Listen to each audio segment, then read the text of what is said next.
All right, thanks. I'm just going to fly into this. Continuing on from Bruno's C3 acronym, we are continuing chemistry collaborations, how avoiding bedbugs has been beneficial. So to give you an idea of this, I actually went on a professional development leave starting in 2019 with a local company called Terramera. One of the company values is called "We is greater than I." And in this case, I kind of put the employees into 4 separate sections.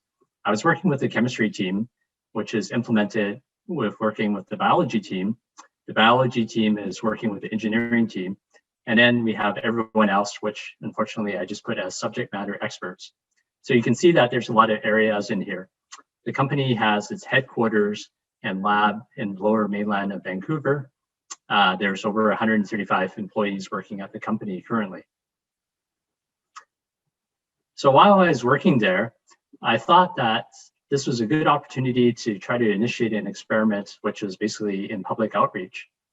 One of the perks at working at the company is that we have a lot of coffee, snacks, and a fruit pantry available just to keep us going during those long days.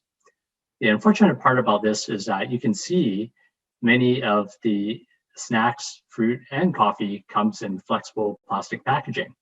So it's not your traditional LDPE or HDPE or PET.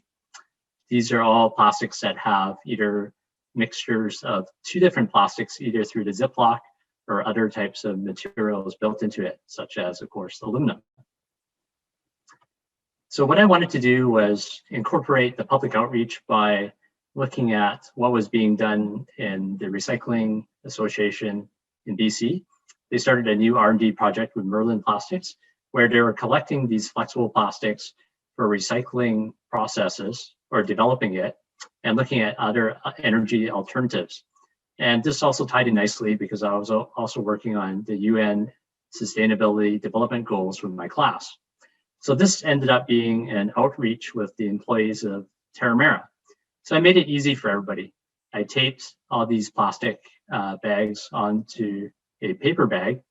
And during the lunch times and coffee breaks, I would go in and start collecting it into a larger bag and engage in these conversations with the employees, tell them why this is being done, and to also think about other things besides recycling. During the other part of my lunch break, I would walk to the neighboring London Drugs, which is close to Terramera, and drop them off in the flexible packaging disposal bin, or collection bin, sorry.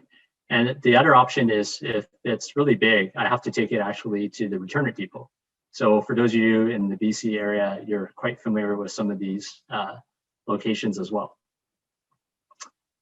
So the other continuing chemistry collaboration I want to mention is that at BCIT Chemistry, we are fortunate to have a lot of equipment. For those of you that have worked in industry, you know that sometimes companies don't have the budget or the lab space to have a lot of equipment. So it worked out nicely that I was able to carry some of my work at Terramera sort of back to the home base at BCIT. You can see, unfortunately, compared to the benchtop NMR presented by Jonathan, this is the old school Bruker 60 megahertz magnet, which has been refurbished for FDNMR. Oops, sorry.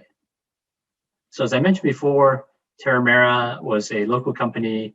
They're also involved in agricultural technology development. So one of the things that I can show you is their new formulation called Actigate.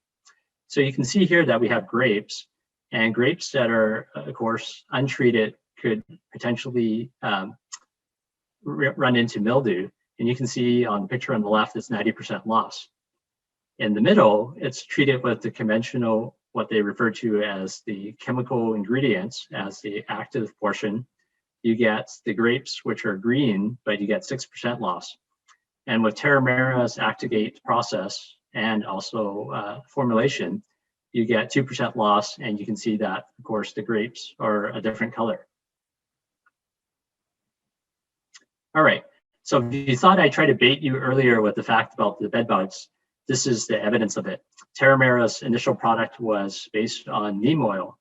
So it's a bed bug spray that is pretty much based on a tropical plant oil that has been used for thousands of years in traditional medicine.